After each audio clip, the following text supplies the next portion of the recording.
Olá, sejam todos bem-vindos a mais um episódio do Olhada Saúdecast em collab com Veja Saúde. E o tema hoje, pessoal, são as novidades ligadas à esteatose hepática, o excesso de gordura no fígado. Vai ser um bate-papo imperdível. Eu sou Carlos Eduardo Barracur e sou médico. E eu sou Diogo Sponcato, jornalista da Veja Saúde.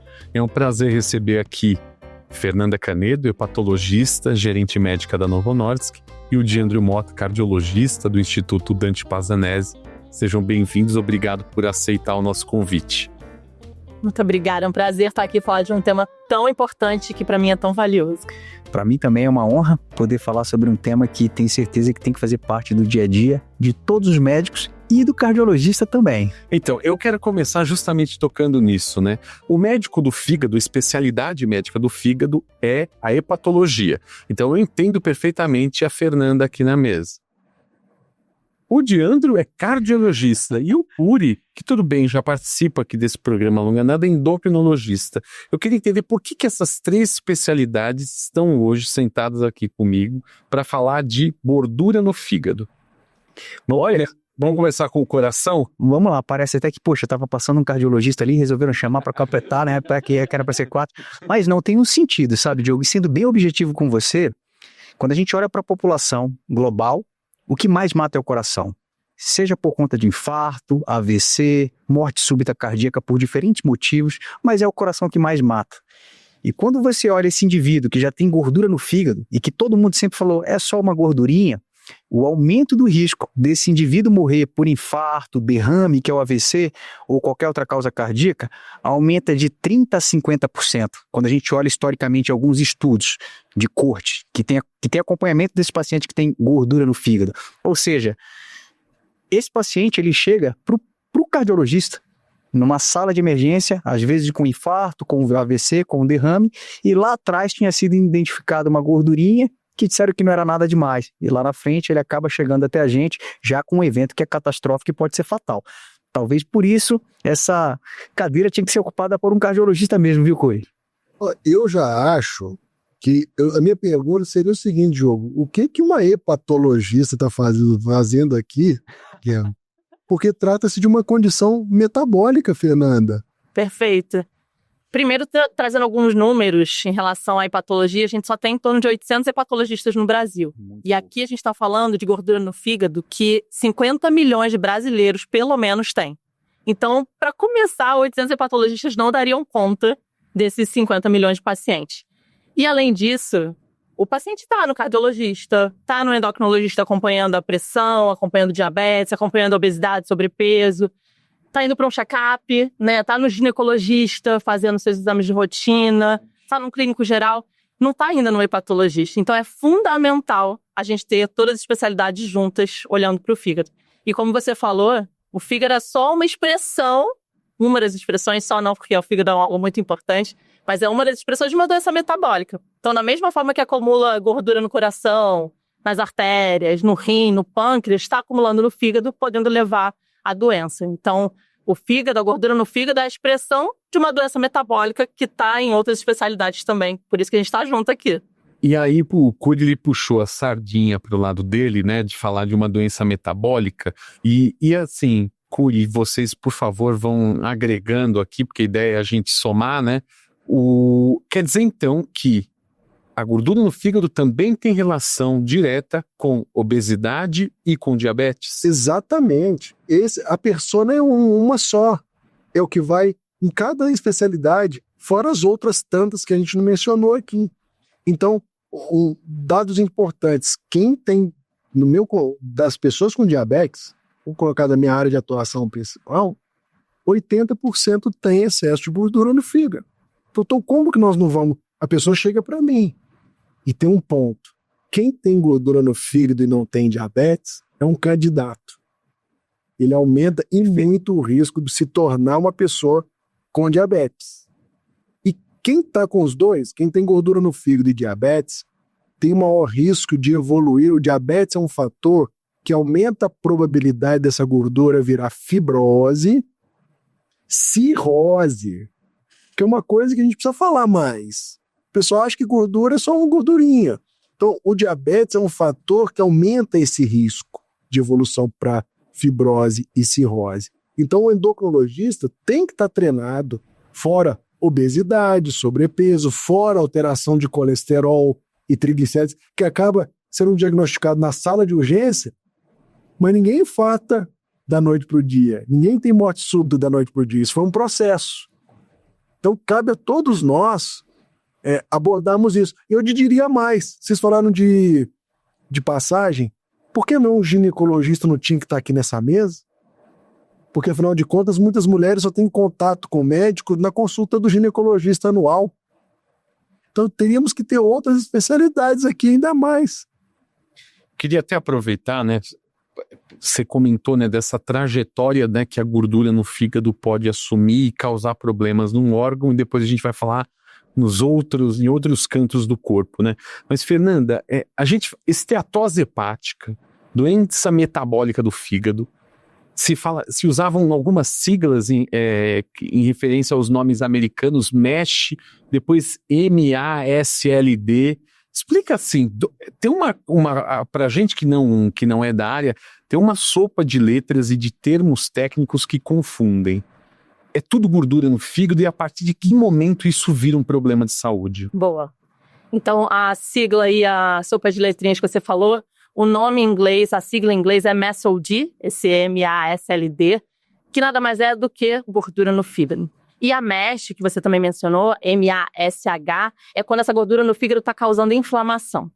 Então, existem vários nomes, esteatose hepática, que você vai encontrar no ultrassom, MASH, MASLD, mas o importante é que tudo isso é gordura no fígado. E a partir de quando isso vira um problema? Ter gordura no fígado não é normal. Então, a partir do momento que tem gordura no fígado, essa pessoa já tem alguma doença metabólica, já tem alguma disfunção. Que aí pode ser o diabetes, pode ser sobrepeso e obesidade, pressão alta, alteração de colesterol, pode ser tudo junto, né? E muitas vezes vem junto mesmo. Mas ter gordura no fígado não é normal, independente da quantidade. Então, é fundamental. Se o paciente tem gordura no fígado, qualquer grau de gordura no fígado, ele precisa ser avaliado. E aí pode ser avaliado por um cardio, por um endócrino, pelas diversas especialidades que a gente tem comentado aqui. Se precisar, obviamente, um hepatologista, mas no começo, qualquer especialidade deve ser capaz de identificar esse paciente, de seguir a investigação.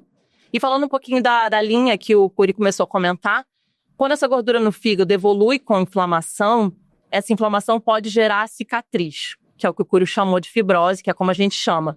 A cicatriz é como a gente faz quando a gente machuca o braço, por exemplo, a gente faz uma cicatriz, aquele tecido que cicatriza, ele não é normal, não é igual a um tecido normal que está ali do lado. Ele geralmente é um tecido mais endurecido, quando você olha ele é diferente, não tem a mesma funcionalidade, então é exatamente a mesma coisa que acontece no fígado.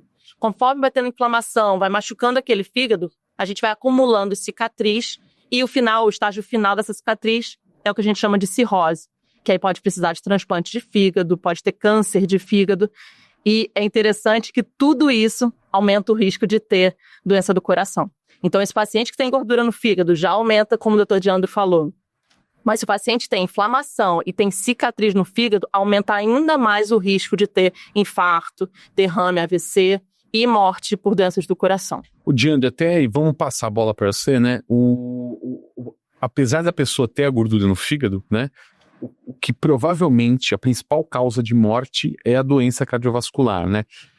Essa relação, ela é direta ou é indireta, né? Ou seja, a gordura no fígado, de alguma maneira, ela propicia que essa pessoa tenha alterações nas artérias, no próprio coração? Como que funciona?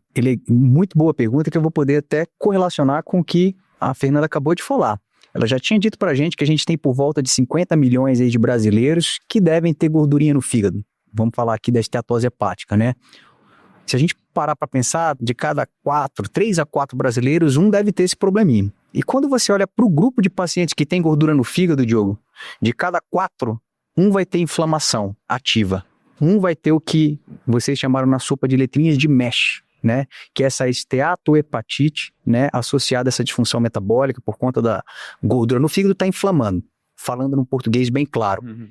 Então, esse indivíduo que tem a inflamação existindo ali junto com a gordura no fígado, ele tem um risco ainda maior, como a Fernanda já citou, duplicando ou triplicando a chance de ter um infarto, um AVC ou uma morte cardíaca. Ou seja, se eu falei que só de ter gordura aumenta em 30% a 50% seu risco de ter um problema no coração, quando você já tem a gordura com inflamação, duplica ou triplica, baseado em algumas análises que a gente tem de múltiplos estudos de coorte que são de segmento desses pacientes. Resultado, tem alguma coisa que está acontecendo aí que faz com que aumente ainda mais. E o ponto-chave dessa diferença que faz aumentar muito, triplicar, é justamente a palavra inflamação.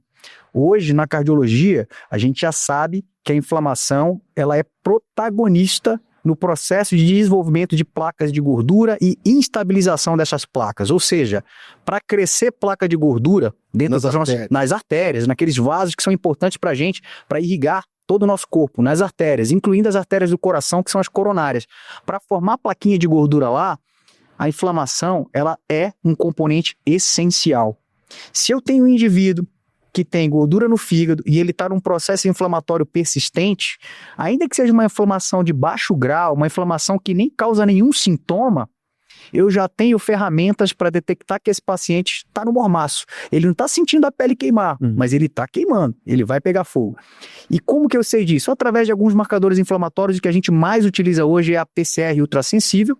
Quando você tem paciente com PCR ultrassensível acima de 2 miligramas por litro, sem ter nenhum outro motivo que justifique isso, não está com nenhuma inflamação aguda. É a proteína C reativa. Proteína, bem lembrado, Curi, deixa eu falar o nome dela completinho para ninguém ficar com dúvida. Proteína C reativa ultrassensível ou de alta sensibilidade. É um termômetro de inflamação. Ela estando acima de 2 miligramas por litro, esse paciente está com uma inflamação de baixo grau e isso está associado ao maior risco de eventos.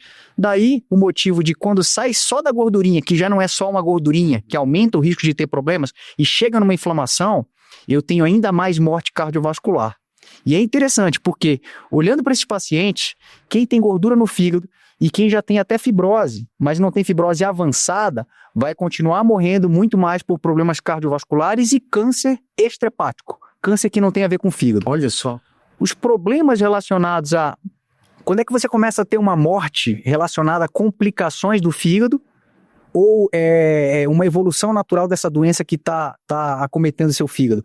Quando você já tem uma cirrose avançada. A gente está falando aqui de uma classificação de quando já tem uma fibrose avançada, quando você já tem uma fibrose muito grave ou chegando no estado de cirrose, como a Fernanda comentou. Aí, a mortalidade por cirrose, insuficiência hepática, câncer, já acaba sendo mais frequente. Antes disso, o cardiologista continua sendo quem mais testemunha essas mortes. Essa PCR, Diandro, ela é medida num exame de sangue, e eu queria aproveitar, né, porque acho que não tem como a gente fugir disso, fala assim, olha, como que o médico descobre, né, e o próprio paciente descobre que tem gordura no fígado? Quais são os exames fundamentais? O que esse check-up mirando o fígado precisa contemplar?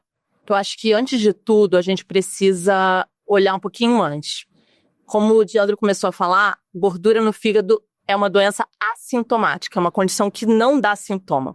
Então, a pessoa não... Vai dar dor, eu tô com uma dorzinha aqui no abdômen, não é? Exatamente. Quem tem... Às vezes ele procura, acha que aquilo que é gordura no fígado que deu aquela dor, mas não tem nada a ver. Eu vou inocentar o fígado aqui. O fígado ele é muito culpado, geralmente, por enjoo, por dor de cabeça, por boca amarga. E o fígado ele é um órgão extremamente resiliente. Ele sofre calado. Então, a imensa maioria das doenças no fígado não dão sintoma nenhum. E a gordura no fígado é a mesma coisa.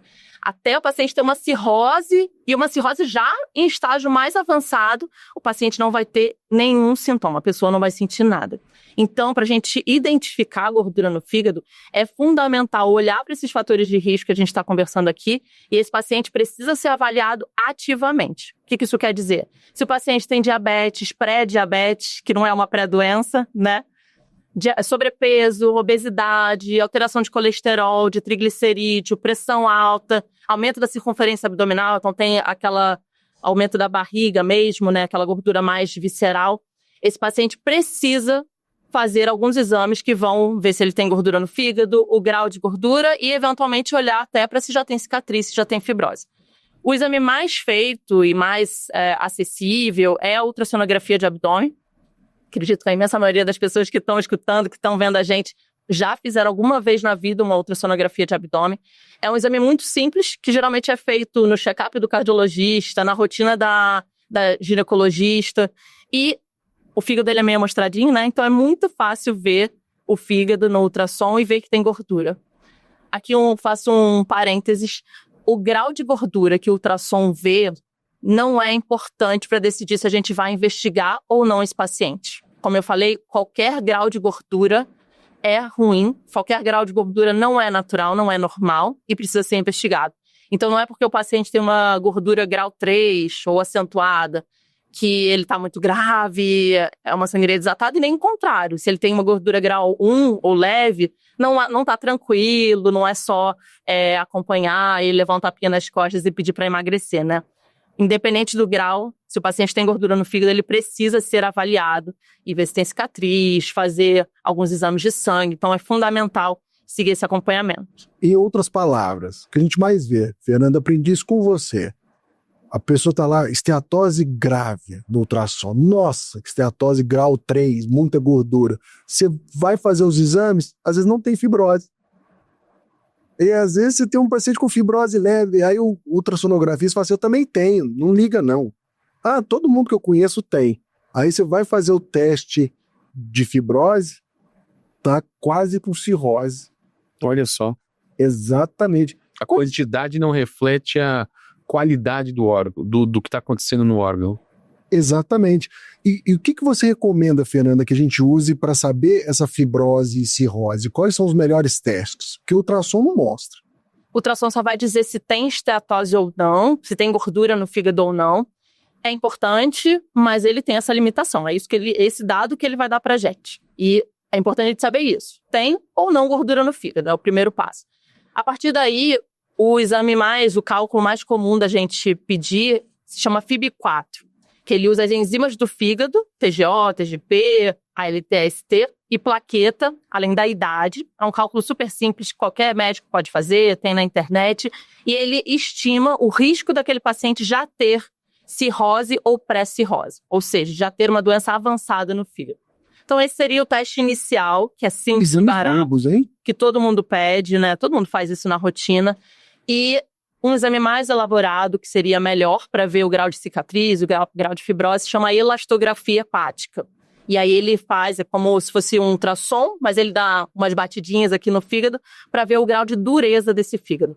Como eu falei, quando a gente tem a cicatriz, o fígado fica endurecido, assim como uma cicatriz que a gente tem no braço.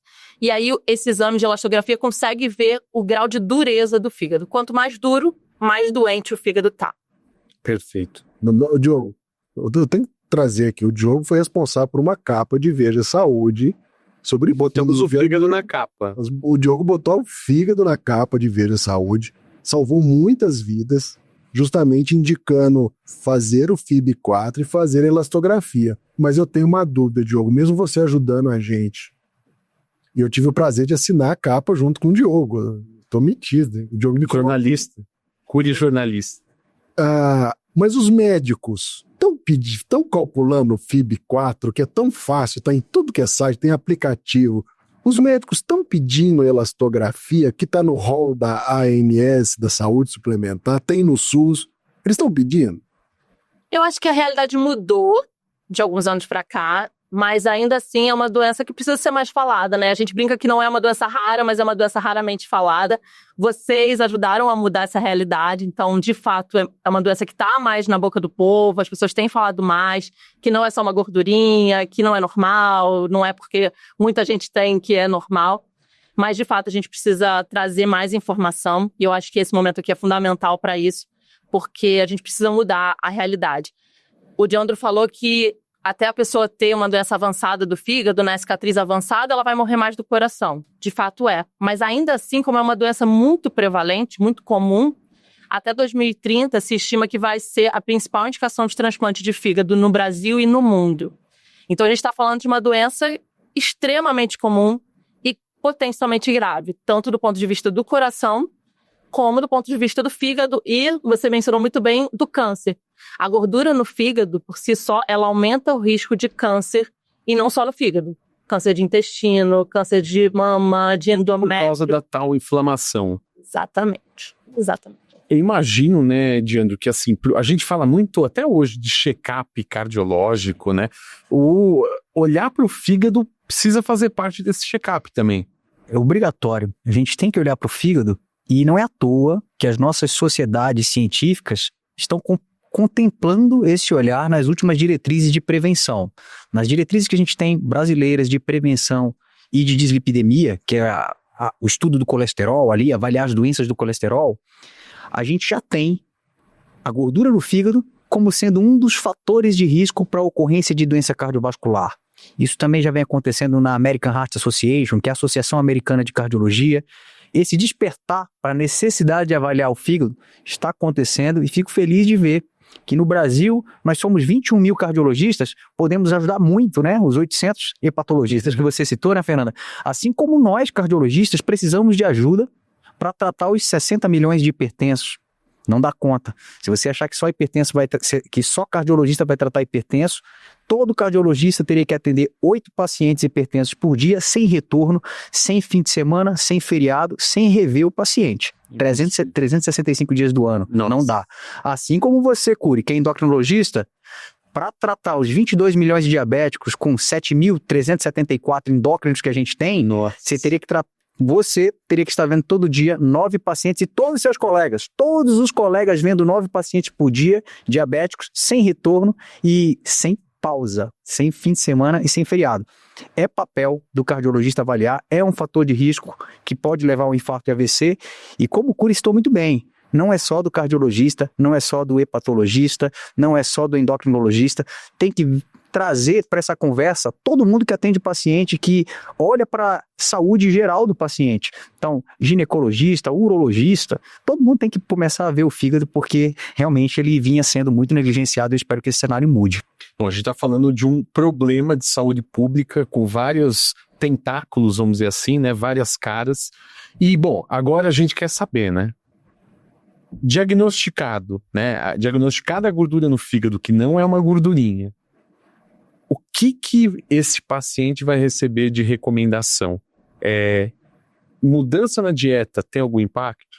Atividade física? E depois nós vamos entrar no capítulo dos medicamentos. Perfeito. Maravilha. Muito importante, a mudança do estilo de vida é indicado para todo paciente, para todo mundo, né? Todo mundo deveria ter uma vida mais saudável, um estilo de vida mais saudável, mas todo paciente com gordura no fígado precisa fazer mudança de estilo de vida. Então, em termos de alimentação, aqui vou trazer uma curiosidade, a gente está falando de gordura no fígado, todo mundo pensa que a gordura é o que mais faz mal pro fígado, né? Que quando você come gordura vai direto pro fígado, faz aquela capa de gordura igual uma picanha. E, na verdade, o que mais leva a gordura no fígado é o que a gente come em excesso de carboidrato. Pão, massa, açúcar, biscoito, bolacha. Mas, principalmente os ultraprocessados, processados, bebidas açucaradas, industrializados. Isso é o que vai direto para o fígado como gordura. E essa gordura, ela entra nas células do fígado. Não é uma gordura ao redor do órgão, igual uma capa de gordura da picanha. É uma gordura dentro das células do fígado. Então, é fundamental ter uma alimentação balanceada, com menos industrializados, ultraprocessados, processados, suco adoçado artificialmente, isso é muito prejudicial. É claro que gordura, a gente precisa ter uma alimentação mais balanceada também, em tudo, né? Isso é fundamental. Atividade física, mesma orientação para todo mundo, pelo menos 150 minutos por semana de atividade física. Idealmente, teve um ajuste da OMS, né? 300 minutos por semana, porque aí a gente tira o efeito do tempo que a gente fica sentado. Então, se a gente puder fazer 300 minutos de atividade física por semana, é muito bom. E a orientação é que a gente faça exercícios aeróbicos, então caminhada, corrida, bicicleta, enfim. E exercícios resistidos, exercícios de força, musculação. Isso é muito importante. O músculo é muito importante para o fígado e para a saúde como um todo. Então, essas são as orientações que a gente deveria fazer para todo mundo. E é um pacote de orientações que também serve para proteger o coração, baixar colesterol, né? É a mesma coisa. Exatamente isso, que a Fernanda já poupou aqui o meu trabalho de repetir tudo que ela falou, porque se fizer exatamente o que ela disse, focado na saúde do fígado, na gordurinha que está incomodando ali, que vai trazer problema se não for devidamente tratada, você automaticamente está protegendo seu coração de um infarto, protegendo seu cérebro de um derrame, o famoso AVC, você está diminuindo o risco de você ter doenças degenerativas como Alzheimer, você também está diminuindo o risco de câncer. É um pacotão que você olhou para o fígado, eu acho que ele está chamando a atenção para algo que não está indo bem. É como se fosse aquela fumaça e que você sabe que tem um fogo que tem que ser apagado, porque esse fogo está mandando uma fumacinha para cá para o fígado, mas não é só para o fígado, é para todos esses órgãos que podem sofrer com o seu estilo de vida que não está indo bem, às vezes com uma disfunção metabólica que também tem que ser mais aprofundada a seu estudo, mas eu assino embaixo do que a Fernanda falou. Vai ajudar muito o cardiologista se você tiver carinho com o seu fígado. Muito. Olha, mas eu tenho uma crítica aqui. O médico não prescreve. O médico precisa prescrever mudança do estilo de vida. O que acontece, infelizmente, é que boa parte fala assim, come menos gordura saturada, fica no ar, fica solto no final da consulta. Olha, faz mais exercício. Recomendação genérica. E isso precisa de dose. Sim. Você não prescreve lá medicamento A, 3 miligramas, uso contínuo, tomar todo dia no café da manhã? Por que a gente não coloca isso? Eu acho que isso é um papel que nós médicos temos que ter de prescrever, porque afinal de contas isso é remédio. Exatamente. E é muito interessante esse ponto, porque a gente está falando aqui de várias especialidades médicas, mas é fundamental a gente ter o apoio de outras áreas da saúde, né? Então, o nutricionista que vai poder fazer essa orientação alimentar mais adequada, o educador físico, se tiver essa estrutura. Aí é o atendimento perfeito, né? Porque a gente consegue tirar de cada profissional de saúde a maior expertise que ele tem. Verdade. Porque é fundamental, de fato, eu concordo. Tem que prescrever exercício, tem que prescrever alimentação. E eu gosto de falar de mudança de estilo de vida e alimentação e não dieta. Porque dieta tem esse perfil de que vai durar pouco tempo. Começo, meio e fim. Começo, meio e fim, que é um esforço muito grande, de fato é. Mas é uma reeducação, né? É uma mudança de estilo de vida. E equilíbrio é fundamental. Então não é que você não pode tomar um suco de caixinha. Mas que isso não seja regra, seja eventualmente, que você consiga substituir por uma fruta, enfim. Mas que seja uma mudança mesmo, e não uma dieta restritiva que você não vai conseguir sustentar e vai ser muito mais sofrido. Eu fico feliz demais de ouvir de duas pessoas aqui que trabalham com uma área muito afeita à cardiologia, muito próxima, a necessidade de saber prescrever estilo de vida, porque realmente isso envolve ciência comportamental, né, Curi? Todo comportamento, seja ele positivo ou negativo, ele tem uma história e tem uma finalidade. Ele acontece por algum motivo que começou em uma determinada circunstância, pode ter sido muito tempo atrás, e tinha uma finalidade. E quando essa finalidade foi atingida, como diz o Daniel Kahneman no livro dele, tem o sistema I e o sistema 2, né? O sistema 1 menos elaborado, que fica como se fosse um ciclo vicioso ali. O paciente às vezes está num mau hábito e nunca conseguiu refletir por que ele ainda existe. Mudar comportamento não é fácil. Você precisa de ferramentas.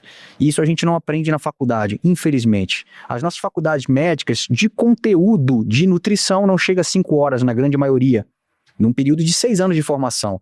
Aí você pensa, não, mas vai para a residência médica e vai complementar. Infelizmente isso também não acontece. Aprender a prescrever é fundamental e você tem que levar muito em consideração o que o paciente tem de conhecimento, de habilidade e de atitude. Porque às vezes ele tem o conhecimento necessário, por exemplo, do que seria um prato saudável. Mas aí você pergunta para ele, você tem habilidade para preparar o seu prato saudável? Ele pode saber o que é um prato saudável, mas ele, de repente, não tem habilidade para escolher frutas, verduras, legumes, se está bom, se está ruim, para preparar. E não tem alguém que possa fazer isso por ele, então ele acaba pedindo fast food e comendo na rua. E ele, às vezes, conhece e tem habilidade, mas ele não tem a atitude. Porque, de repente, está numa fase ali de ambivalência, ele quer melhorar, mas ele coloca alguns obstáculos na frente que convencem ele de que não é o momento dele fazer essa transformação. E eu acho que chegou o momento da gente também, nas nossas academias, na nossa formação médica, realmente valorizar a prescrição de um estilo de vida saudável, tendo a alimentação como um dos pilares, sono, manejo de estresse e ansiedade, relações sociais. Tudo isso tem que ser muito bem conversado, porque de fato impacta demais no resultado do nosso paciente. Isso impacta na adesão, né, no engajamento do paciente para cumprir ou não aquelas prescrições, né? Porque uma coisa, né, é a teoria, outra é muito diferente a prática, né? E felizmente a medicina ela avança com outras ferramentas também para atingir os resultados, né, que o Diandro comentou, né? E agora eu queria falar, o Curi falou que o exercício, né, a mudança na alimentação tem um efeito de remédio, mas vamos falar aqui de medicamentos para a doença gordura no fígado, né? A gente está entrando numa nova fronteira, né? Eu me lembro de uma manhã, o Cury, que além de médico é jornalista, né? Eu brinco, ele mandou uma mensagem para mim dizendo que a gente tem um jargão, né, na profissão que é furo de reportagem, né? Uma coisa inédita, descoberta que alguém vai dar primeiro. E o Cury me falou, olha, a Anvisa aprovou a indicação da semaglutida. A semaglutida é o princípio ativo de medicamentos muito famosos hoje, como o Ozempic, que é destinado para o diabetes, e o Wegovy, que é para a obesidade, né? E o Cury comentou que a Anvisa havia aprovado o uso do Wegovy, né, o uso da semaglutida, para tratar gordura no fígado. Então, eu queria entender com vocês, o que a gente tem hoje no arsenal terapêutico e onde a semaglutida se encaixa nessa história? A gente falou que a gordura no fígado foi uma doença muito negligenciada até então, e um dos motivos é porque não existia nenhum tratamento aprovado direcionado para gordura no fígado. E hoje, com essa aprovação da Anvisa, como o Cury te deu esse furo de reportagem, hoje isso mudou. Então, hoje a gente tem uma medicação aprovada para o tratamento da gordura no fígado com inflamação, que é a MEST, e é a semaglutida 2,4 miligramas, que é a dose para tratar a obesidade. É subcutâneo, né? Semanal. Subcutâneo, uma vez por semana, exatamente. E é a mesma dose da indicação para obesidade e sobrepeso, mas é uma indicação à parte, não é uma indicação vinculada ao sobrepeso e obesidade. Então, existe uma indicação abaixo, que é a gordura no fígado com inflamação. Então, mesmo se a pessoa não está tão acima do peso, mas ela foi identificada gordura no fígado com inflamação, ela é candidata a receber o medicamento. É uma indicação independente, então sim, mas é claro que, como a gente conversou aqui, a doença metabólica ela está vindo junto com esse paciente. Então, certamente esse paciente tem sobrepeso, tem obesidade, tem diabetes, tem alguma outra condição metabólica que está levando a gordura no fígado com inflamação. Mas é uma indicação à parte, sim, do sobrepeso e obesidade. E isso vem por um estudo muito robusto que se chama Essence, que estudou por 72 semanas, na primeira parte, a semaglutida injetável na dose de 2,4, em pacientes que tinham a gordura no fígado com inflamação, já com cicatriz, uma cicatriz que chegava no nível quase pré-cirrose, e mostrou que o paciente melhorou a inflamação. Então, 2/3, 2 em cada 3 pacientes resolveram a inflamação no fígado. Acabou. Acaba a inflamação. Acaba a inflamação em 2 em cada 3 pacientes e 1 em cada 3 conseguiu melhorar a cicatriz. Então, conseguiu reverter um pouquinho o grau dessa cicatriz, o que a gente nunca tinha visto com nenhum outro tratamento. Então, isso permitiu que a Anvisa, assim como a agência americana e a europeia, aprovassem a semaglutida 2,4 como um tratamento específico para gordura no fígado com inflamação. Ô, Fernando, a minha dúvida é o seguinte, né? Qual que é o mecanismo de ação que justifica, né, esse benefício? Porque a gente fala desse medicamento e associa diretamente à perda de peso. Quer dizer que a pessoa melhora do fígado porque perde peso ou tem alguma coisa a mais nessa história? Isso é muito importante que você trouxe, Diogo, porque eu, como hepatologista, e certamente vocês, a gente sempre falou que o emagrecimento melhorava a gordura no fígado. Então, perder peso melhorava a gordura no fígado, melhorava a inflamação e melhorava a fibrose, a cicatriz. Mas o que esse estudo mostrou é que sim, semaglutida é uma medicação extremamente potente para perder peso. Esses pacientes perderam peso. É um tratamento de altíssima eficácia para sobrepeso e obesidade, para o controle do excesso de peso, mas pelo menos metade dos fatores foram independentes da perda de peso. Ou seja, a perda de peso tem seu papel, em torno de 50% dos benefícios foram realmente por causa da perda de peso, que já era de se esperar, mas existem outros 50% que foram outros fatores extra que levaram à melhora tanto da inflamação quanto da cicatriz. Os estudos de fase 3, eles não são, como a gente fala, mecanísticos, né? Eles não são para descobrir por que isso aconteceu, eles sobem hipóteses para a gente pensar, mas isso vem junto com o estudo, por exemplo, o SELECT, que é o estudo de morte cardiovascular, infarto e AVC, também com semaglutida 2,4. A gente tem outros estudos que mostram que provavelmente existem efeitos outros da semaglutida, da Novo Nordisk, que foi estudada, que está levando a esses benefícios. Pode ser um efeito tiram da inflamação, um efeito em placa de aterosclerose. Existem outros efeitos que a gente ainda precisa entender melhor, mas que estão, sim, levando ao benefício e não só pela perda de peso. Eu acho que tem uma resposta boa para isso. Sabe o que foi? Quando a gente analisou os participantes dos estudos, tem um estudo de obesidade, que deu semaglutida 2,4, subcutâneo semanal, e teve uns azarados que não perderam muito peso, por incrível que pareça. E também teve a turma que não perdeu muito peso no estudo do fígado, que testou semaglutida para gordura no fígado. Esse que foi um laboratório legal. Porque eles viram o seguinte, então peraí, a pessoa que perdeu muito peso, tudo bem, perdeu muito peso, vai melhorar, vai reduzir morte, infarto, AVC, vai reduzir gordura no fígado. Mas aí que tá o pulo do gato. Aquele grupo que não perdeu muito peso teve o mesmo benefício, tanto no fígado quanto nas doenças cardiovasculares. Ou foi dali que saiu o povo. Vai além do peso. Então, peraí, então tem coisa que é além do peso. Pode ser o PCR, pode ser a inflamação. A inflamação é o candidato. Isso é fundamental, porque pessoas que perderam menos, por exemplo, no estudo do coração, né? Pessoas que perderam menos de 5%, pessoas que perderam mais de 5%, o que seria isso? Uma pessoa que tem 100 quilos perdeu 5 quilos. Elas tiveram o mesmo benefício. Então, elas tiveram redução de infarto, de AVC, derrame e de morte cardiovascular.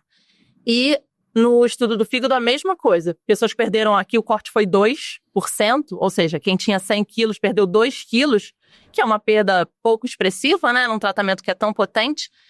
Mesmo assim, esses pacientes também tiveram redução, resolveram a inflamação e tiveram redução de fibrose. Então é isso que Esse que é o pulo do gato. E é de esperar que essas pessoas vão estar mais protegidas também do ponto de vista cardiovascular, né?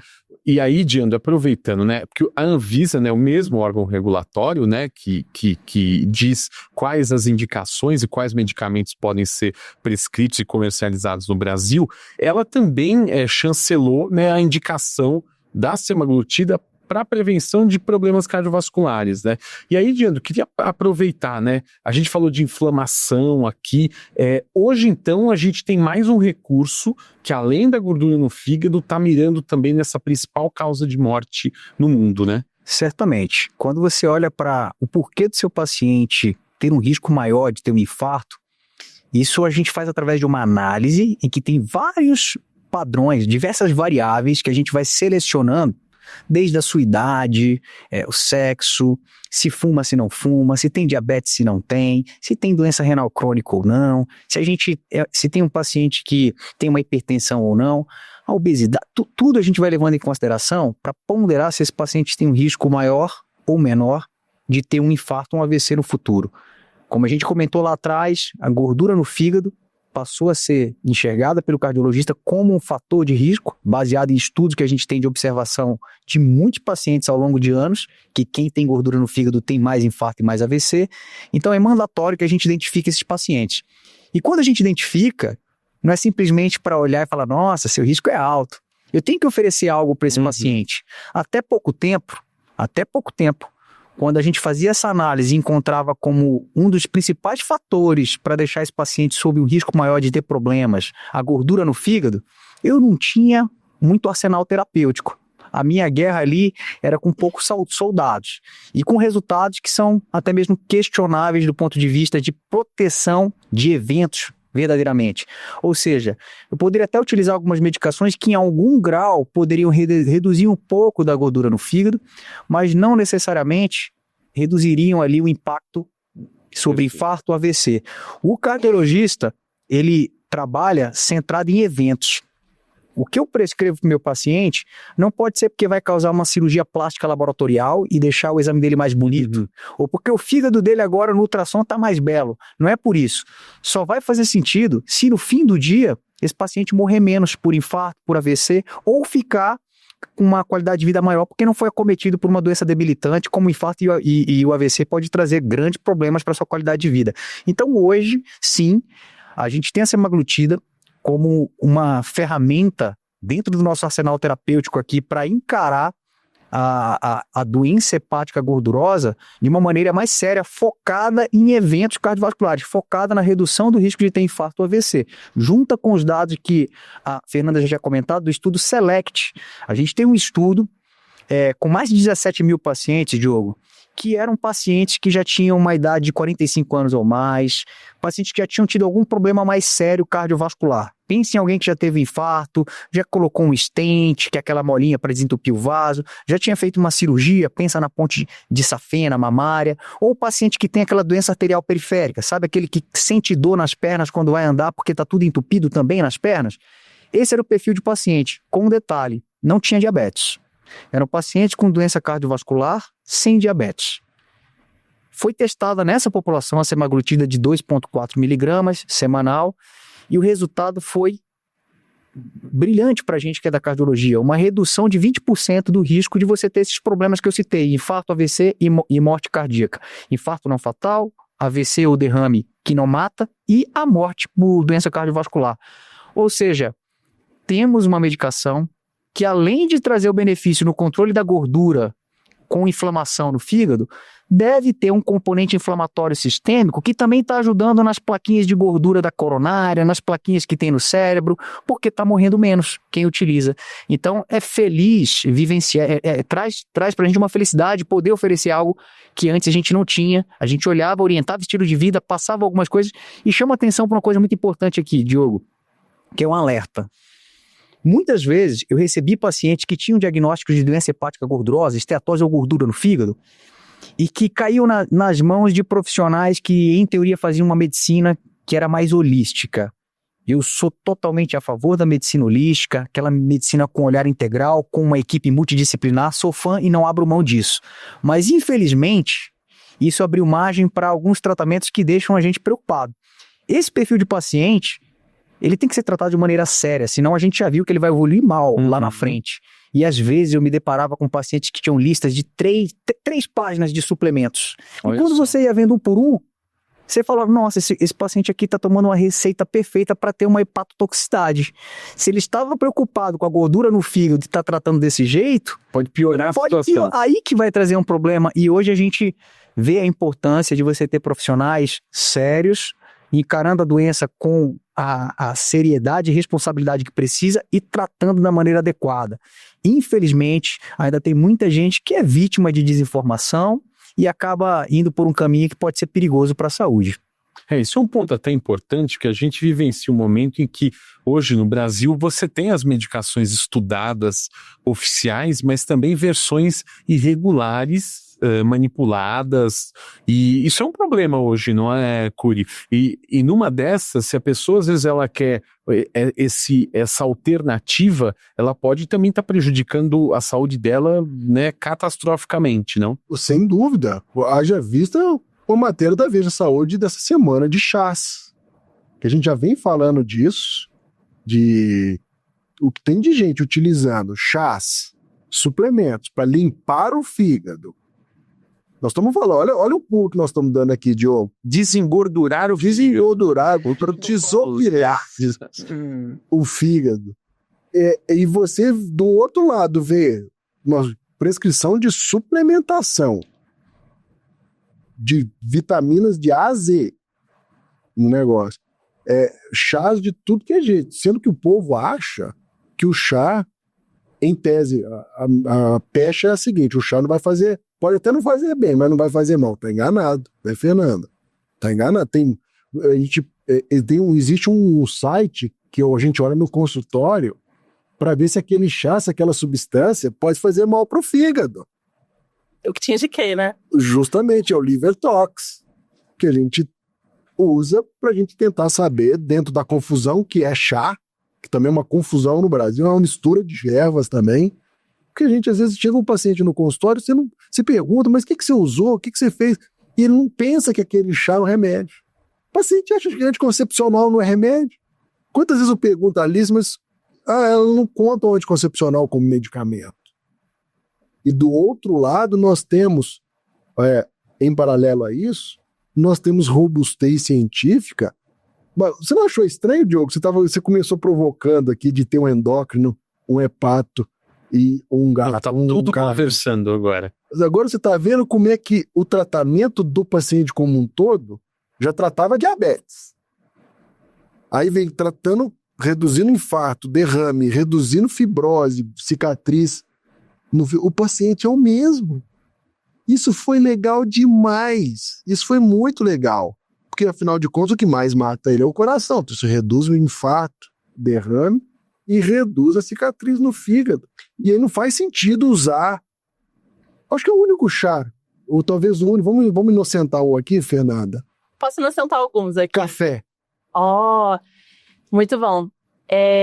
Queria falar que tudo isso que a gente está conversando, pela primeira vez a gente tem aprovado uma medicação com um estudo. É a única no Brasil, né? É a única medicação aprovada anti-obesidade no Brasil para proteção de doenças do coração e a única aprovada para gordura no fígado com inflamação. Então, é isso, é uma história de muito estudo, anos de estudo, para a gente ter segurança e eficácia em um tratamento, que é a semaglutida 2,4 uma vez por semana injetável. Falando dos chás, existem vários compostos herbários, vários chás, suplementos que são tóxicos para o fígado. Vários. Livertox é um ótimo exemplo para conseguir mapear isso. E aqui no Brasil a gente tem muita tradição, né, de usar chá, erva, mas existem muitos que são tóxicos para o fígado. E não é porque é natural que não faz mal. Até urânio é natural, não é mesmo? Açúcar. Açúcar é natural. Então, é muito importante. Existem alguns que são bastante conhecidos, por exemplo, chá de quebra-pedra, chá de boldo, cavalinha, chá verde. Alguns são dose dependentes, então precisa tomar grandes quantidades, mas outros não. Uma pessoa pode tomar uma xícara e ter alguma coisa, e outra tomar 50 mil xícaras e não ter nada. A gente não sabe quem é essa pessoa que vai ter mais risco. A gente tem algumas dicas, por exemplo.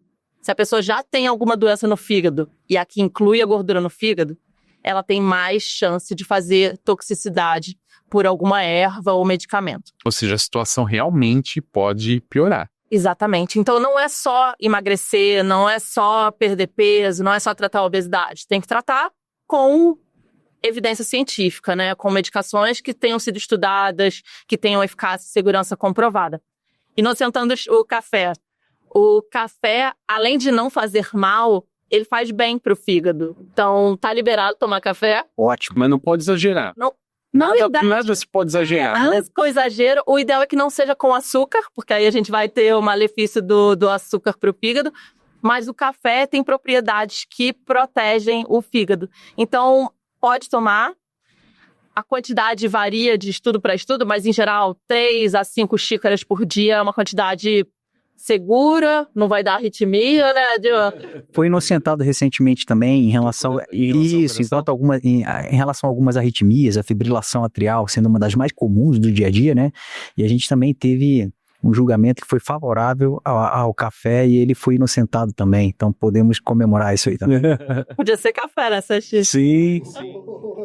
Uma nova era em que o café, né, é inocentado, né, até às vezes recomendado, com moderação, como tudo, e uma nova era no tratamento, né.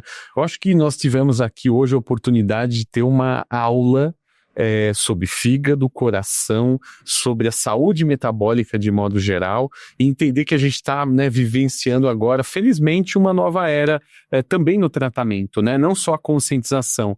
Se vocês quiserem deixar uma mensagem final para quem está nos acompanhando, ouvindo ou assistindo, por favor, Andrew. Eu queria deixar uma mensagem final que tem a ver com tudo que a gente falou até agora e que eu espero que chegue a muita gente, sabe, Diogo? A gente acabou de dizer que tratar gordura no fígado não é uma questão estética, até porque ninguém está vendo seu fígado, só quem faz seu ultrassom ali que vai ver. A gente está preocupado na redução de infarto, na redução de AVC, na redução de complicações de quem está com uma doença metabólica e que inflama também. Quando você está diante de um paciente desse, a gente quer reduzir o risco de ter essas complicações cardiovasculares. E a depender de como a gente classifica esse paciente, ele vai ter indicação formal de utilizar uma das classes de medicamentos que a gente mais utiliza na cardiologia, que é a estatina. A gente acabou de falar de uma porção de chás que podem trazer uma toxicidade para o fígado e muita gente toma sem medo nenhum.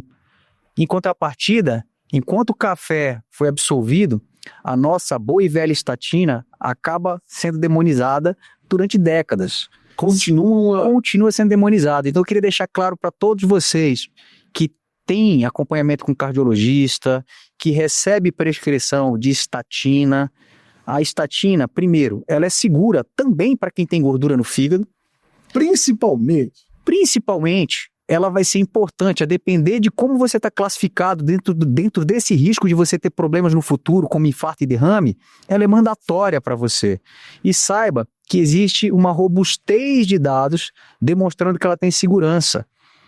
Existem confusões que são feitas por questão de análise preliminar de estudos lá na década de 80 para 90, que via que subia um pouquinho as transaminases, aquele famoso TGO e TGP, subia um pouquinho, principalmente TGP, mas que aquilo ali acontece de uma maneira que é passageira e que em menos de 3% dos pacientes isso vai continuar ao longo do tempo. Na grande maioria das vezes isso reduz e isso não é sinônimo de que está tendo inflamação ou lesão do fígado. Isso não é. Isso acontece naturalmente e sem ter qualquer impacto maior. Para vocês terem noção da segurança que a gente tem,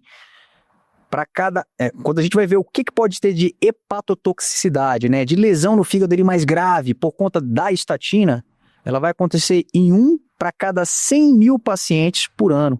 Ou seja, é muito seguro e vai ajudar a reduzir o seu risco de ter infarto ou AVC. Então, dentro desse contexto que a gente está falando de gordurinha no fígado, gordura com inflamação, não fique com medo de utilizar a estatina, porque é muito veiculado informações que acabam condenando alguém de forma injusta. Então, vamos tentar absolver a estatina aqui também. Bacana. Cuidado com os posts de redes sociais, né, que tentam condenar, né, coisas que a medicina já estuda há bastante tempo e muitas vezes querem vender alternativas que não são estudadas, né?